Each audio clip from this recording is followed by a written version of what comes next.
How fragile and pathetic are we? We have fragile egos, fragile bodies, sometimes feeble minds, and easily broken hearts.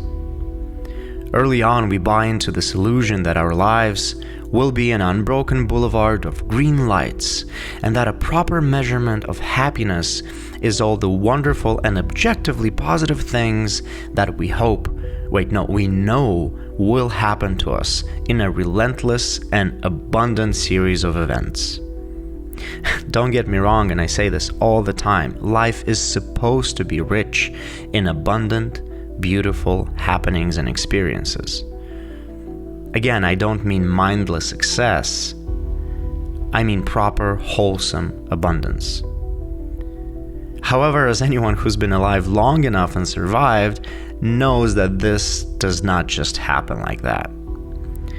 And even if you do make it work and set yourself up for the best, the most fulfilling journey, that journey is still going to be filled with breakdowns, flat tires, detours, and navigational errors. So it's fair to say there is also a natural abundance of circumstances and events that would universally be labeled as unfortunate, painful, and life-threatening. Anyone who played the game long enough and lived to tell the tale will attest to this sincerely and wholeheartedly. Another popular way of saying this is life is suffering. Life is suffering.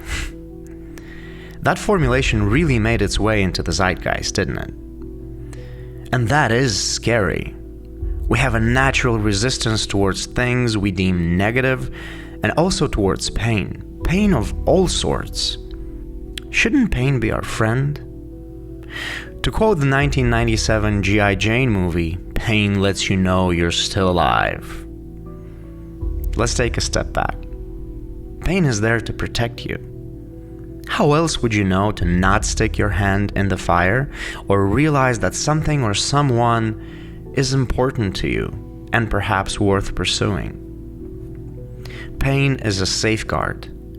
Pain is information, valuable information, life-altering and at times life-saving information. Suffering can be labeled as painful, but it's a different thing altogether. Suffering is resistance to the pain. Resistance to circumstances we cannot change or are incapable to alter at a certain point in time. That causes suffering. In modern times, resistance to theoretical, unwanted outcomes causes way too much suffering and is so prevalent. What if she doesn't love me back? I will not get that promotion. I might get hurt if I act on this. I might fail. I might die. All theoretical and hypothetical scenarios that have not yet happened. Also looking into the past, why did this happen to me? Why did she leave or cheat? I don't deserve this illness. Why did this person I loved so much have to die? All facts. Done. Finished. Immovable. At least in our experience of the space-time continuum. We resist them nonetheless.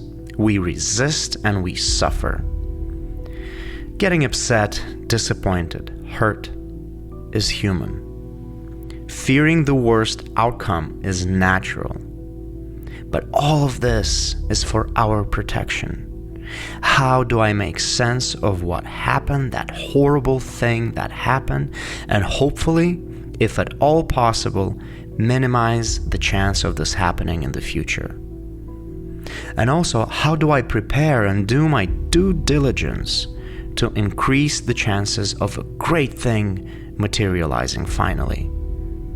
All of this strife, I sincerely believe, is only there to protect us. It's there to serve us in an awesomely powerful way. And for the most part, we resist it instead of embracing it with gratitude. We deny it instead of getting back up and saying, okay, what else you got? Thank you, sir, may I have another? That's the only way to make yourself strong. The only way to not only survive, but thrive is to embrace the pain, work with it, and concentrate on the good you have been blessed with. Be grateful for the good. Be grateful for the bad. I call it making yourself unkillable. Someone rejects you? Fair enough. You don't need their love to continue making yourself more of a badass. And be grateful for the beautiful emotions you felt while you were falling for them. And if you had it really bad, take solace in the thought that now you know they exist in the world.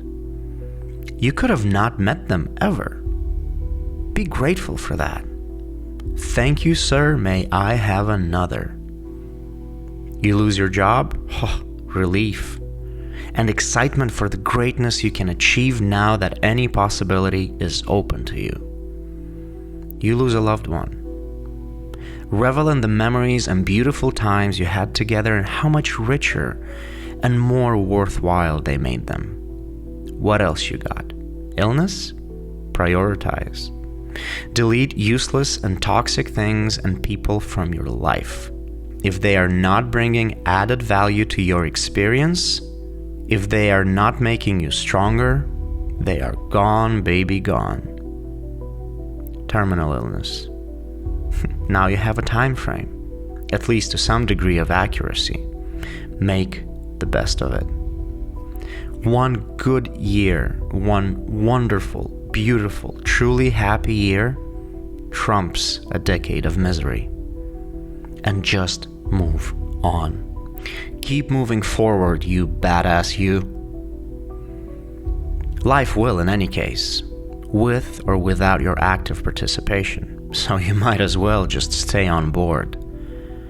Adopt the attitude of being unkillable. This is not to say, let's throw common sense out the window. This is to say, I know that whatever comes next, I can take, I can use, I can grow. I will survive first and foremost in spirit. My body and mind may be vulnerable, but my spirit, it's unkillable.